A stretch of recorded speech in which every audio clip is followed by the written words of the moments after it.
Welcome guys to the YouTube channel SME in Success। कैसे हैं आप सभी।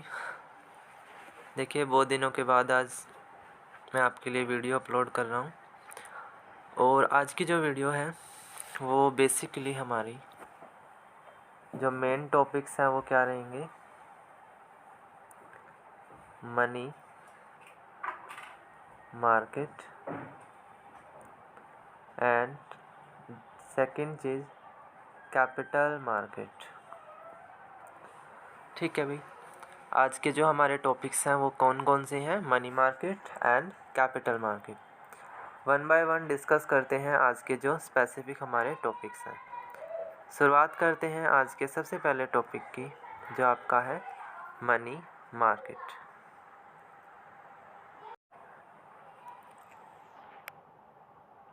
शुरू करते हैं भाई आज का टॉपिक। सबसे पहले जान लेते हैं कैपिटल मार्केट के बारे में। आखिर कैपिटल मार्केट की क्या एग्जिस्टेंस है, ठीक है, इसका क्या मतलब होता है।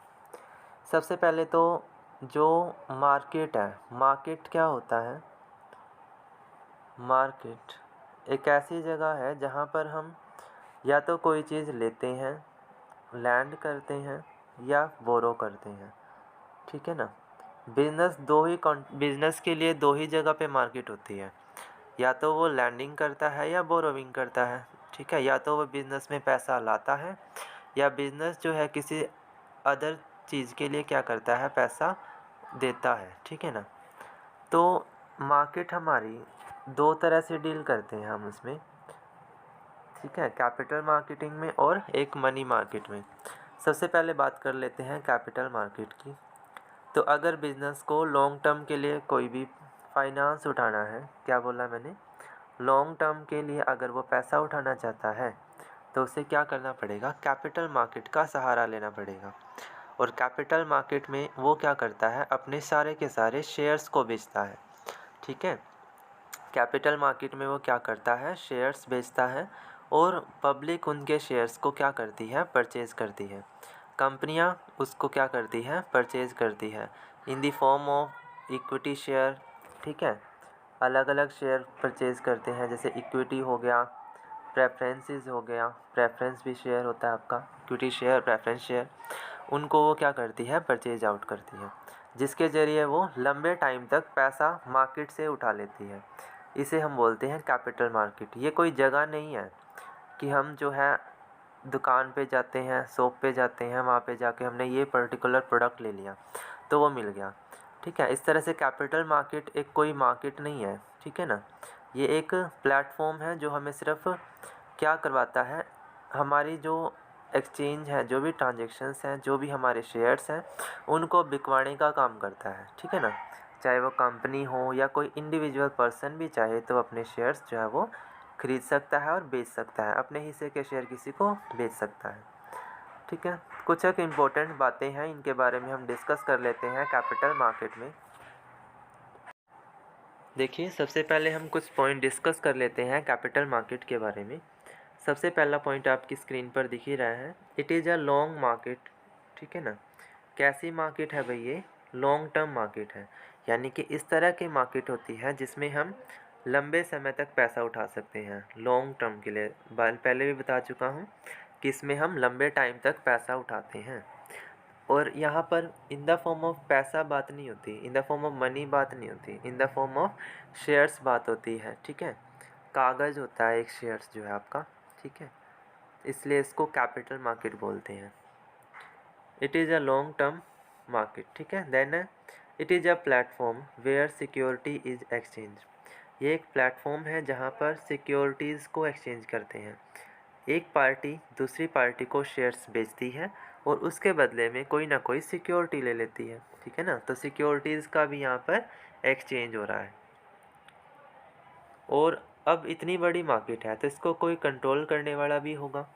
तो जो हमारी कैपिटल मार्केट है उसको कंट्रोल कौन करता है, security and exchange board of India. कौन कंट्रोल करता है, security and exchange board of India, ठीक है। उसके बाद जान लेते हैं इसमें कुछ स्पेसिफिक टर्म जो यूज होती हैं वो कौन कौन सी हैं।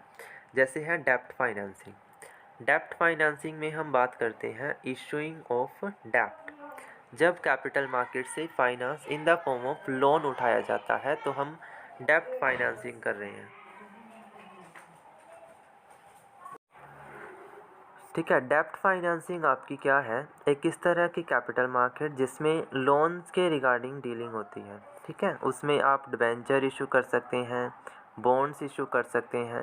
ठीक है, जो मार्केट डिबेंचर्स और बॉन्ड्स के बारे में ज़्यादा डीलिंग करती है उसको हम डेप्ट फाइनेंसिंग बोलते हैं, जो कैपिटल मार्केट का ही एक पार्ट होता है। दूसरी चीज़ आती है इक्विटी फाइनेंसिंग। इक्विटी फाइनेंसिंग में हम बात करेंगे शेयर्स की, जहाँ पर डील करते हैं शेयर्स के बारे, जहाँ पर हम क्या डीलिंग करते हैं, shares. In dealing of share, वो क्या है, इक्विटी फाइनेंसिंग है। ठीक है ना। It is the step to fulfil the need of capital for a business and capital is raise in the form of share from the market. कहता है जो भी कैपिटल मार्केट है वो बिजनेस को पैसा देने का काम करता है, बिजनेस की कैपिटल नीड को फुलफिल करता है, इसलिए वो क्या है, इन the form of share market से उठाता है। आगे चलते हैं। Capital market is classified. अब इसका क्लासिफिकेशन पढ़ लेते हैं। तो उसमें है primary market. It is a market in which company is first hand investor. That means जब कोई भी कंपनी सबसे पहली टाइम कोई भी शेयर इशू करती है तो उसे हम बोलते हैं प्राइमरी मार्केटिंग। क्या बोलते हैं, प्राइमरी मार्केट। ठीक है, इसमें शेयर जो है वो फर्स्ट टाइम इशू होता है किसी भी शेयर होल्डर को। दूसरी मार्केट होती है सेकेंडरी, जिस मार्केट में कंपनी जो है अपने शेयर जो है वो किसको बेचती है, जो एक एग्जिस्टिंग शेयर होल्डर है। जो भी एक एग्जिस्टिंग शेयर होल्डर है उसको वो अपने शेयर सेल आउट करती है। ठीक है। तीसरी हमारी मार्केट है गिल्ट एज मार्केट। कौन सी मार्केट है, gilt edge. Gilt edge market जो है वो गवर्नमेंट की सिक्योरिटी में डीलिंग करती है, यानी कि गवर्नमेंट की सिक्योरिटीज़ को क्या करती है, सेल आउट और परचेज आउट करने में हेल्प करती है गवर्नमेंट को। ठीक है ना, उसे गिल्ट एज मार्केट बोलते हैं। ये सबसे ज़्यादा सिक्योर्ड मार्केट बोला जाता है कि अगर कैपिटल मार्केट में पूछा जाए तो तीनों में से कौन सी ज़्यादा सिक्योर्ड है, तो वो आपकी गिल्ट एज मार्केट है, क्योंकि इसके अंदर गवर्नमेंट का कंट्रोल है। ठीक है।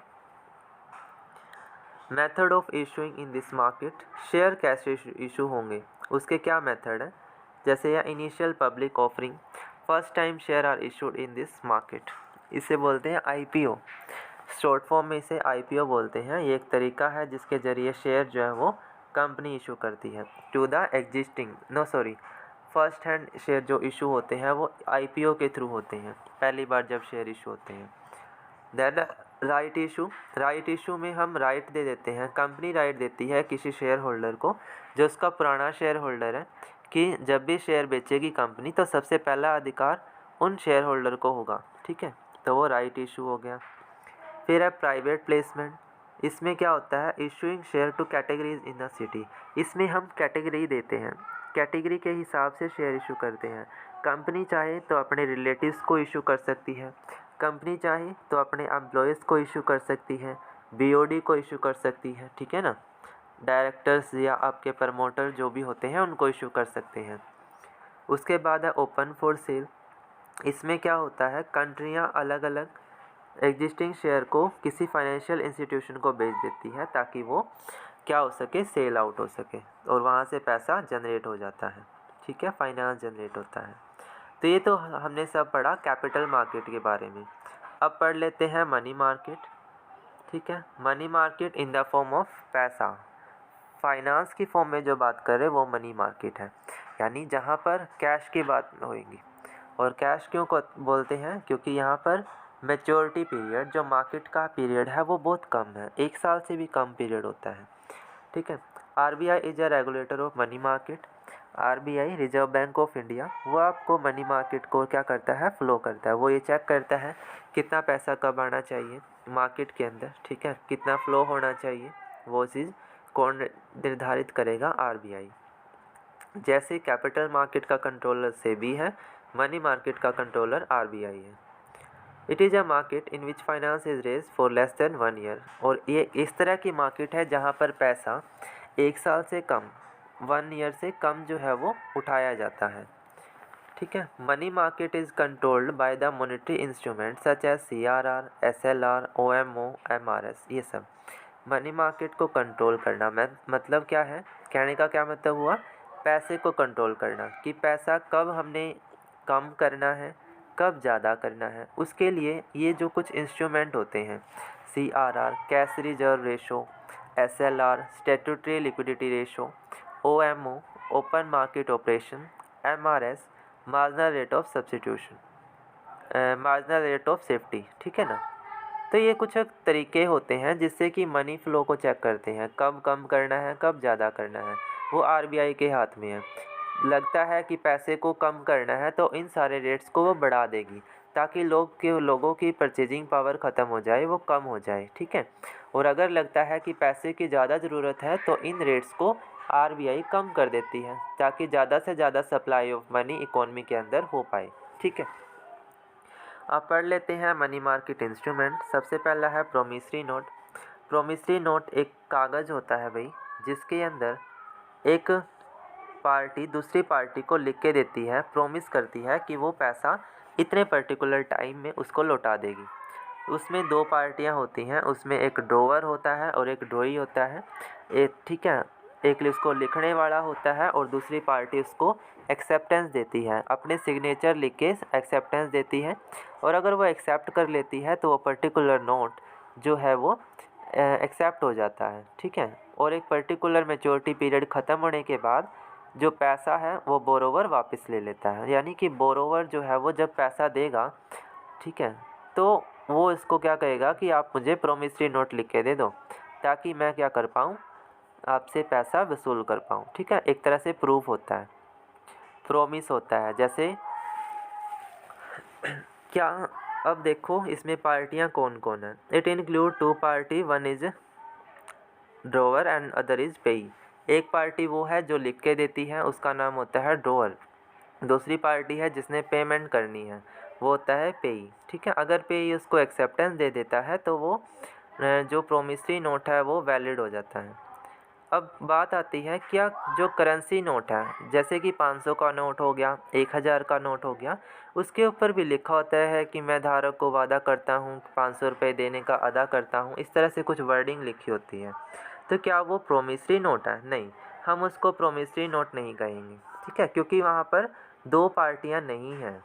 एक तो चीज़ ये है, दो पार्टियाँ भी नहीं हैं और वो वहाँ पर बोरो नहीं किया गया। ठीक है। जैसे प्रोमिसरी नोट में तो तब लिखा है ना, बोरोवर है और एक दूसरी पार्टी क्या है, रिसीवर है, तभी तो हुआ वो। तो करेंसी नोट को प्रोमिसरी नोट नहीं मानना है। चलते हैं अगले टॉपिक पे। अगला इंस्ट्रूमेंट आपका है ट्रेजरी बिल। ट्रेजरी बिल एक शॉर्ट टाइम इंस्ट्रूमेंट होता है जो गवर्नमेंट इशू करती है। जब भी गवर्नमेंट को पैसा उठाना है वो RBI की मदद लेती है।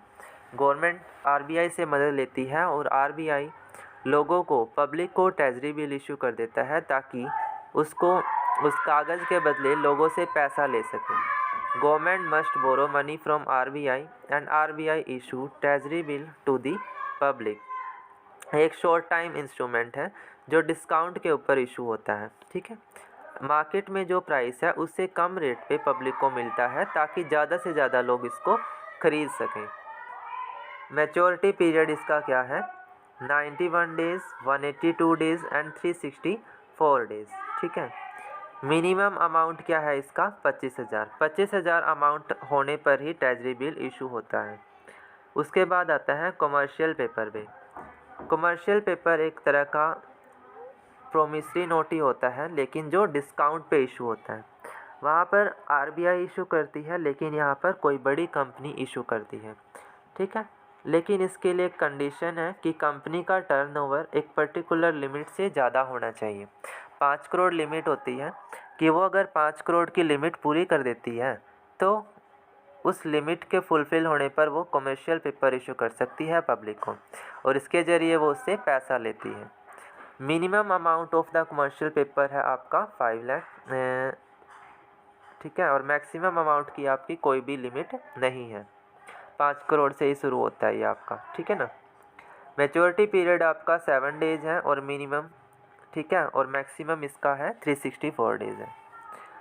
ठीक है भाई, ये तो आपका हो गया कमर्शियल पेपर। एक तरह का प्रोमिसरी नोट है, लेकिन कंडीशन है कंपनी इशू करती है, और वो कंपनी इशू कर सकती है जिसकी वर्थ यानी सेल जो है वो 5 करोड़ से ज़्यादा हो। ठीक है भाई, चलिए आगे चलते हैं चेक की तरफ। चेक है आपका एक मैकेनिज्म जिससे हम पैसा एक अकाउंट से दूसरे अकाउंट में ट्रांसफ़र करते हैं। ठीक है, ये बैंक को एक ऑर्डर होता है कि बैंक ने एक पर्टिकुलर पार्टी को on the behalf of their customer पे करना है। जैसे मैंने अपने किसी शाम को पैसे देने हैं तो मैं एक चेक इशू कर दूंगा, और वो चेक बैंक के पास आएगा तो बैंक मेरे बिहाफ पे मेरे अकाउंट से क्या करता है, पैसा काट के उस पार्टी को दे देगा। ठीक है, बैलेंस जो है वो मेरा रिड्यूस हो जाएगा, लेकिन उस पर्टिकुलर पार्टी को पैसा मिल जाएगा। इसे हम बोलते हैं cheque. It is a mechanism to transfer of amount on behalf of other by the bank to the creditor. और ये कहाँ डिफाइंड किया गया है, नेगोशिएबल इंस्ट्रूमेंट एक्ट 1881 में। ठीक है जी, it is a condition order for bank to pay the particular amount. ये कंडीशन है जो बैंक को पे करनी है पर्टिकुलर अमाउंट के लिए। ठीक है भाई, तो ये था हमारा आज का money market and capital market. अगर आपको वीडियो अच्छा लगता है तो वीडियो को लाइक करें और शेयर करें, और आपको लगता है मनी मार्केट इंस्ट्रूमेंट और कैपिटल मार्केट इंस्ट्रूमेंट को मुझे डिटेल में बताने की ज़रूरत है, तो उसके लिए आप मुझे कमेंट बॉक्स में लिख के बता देंगे। ठीक है, अगर मुझे लगा कि मुझे वीडियो बनानी चाहिए तो मैं उसके ऊपर एक वीडियो आपको और दे दूँगा। ठीक है भाई, तो आज की वीडियो में सिर्फ इतना ही। वीडियो को लाइक करें, शेयर करें, साथ ही साथ चैनल ऐसे मीन सक्सेस को सब्सक्राइब करें ताकि आपको आने वाली हर एक वीडियो की अपडेट्स जो है वो मिलती रहें। धन्यवाद। Thank you so much for watching this video.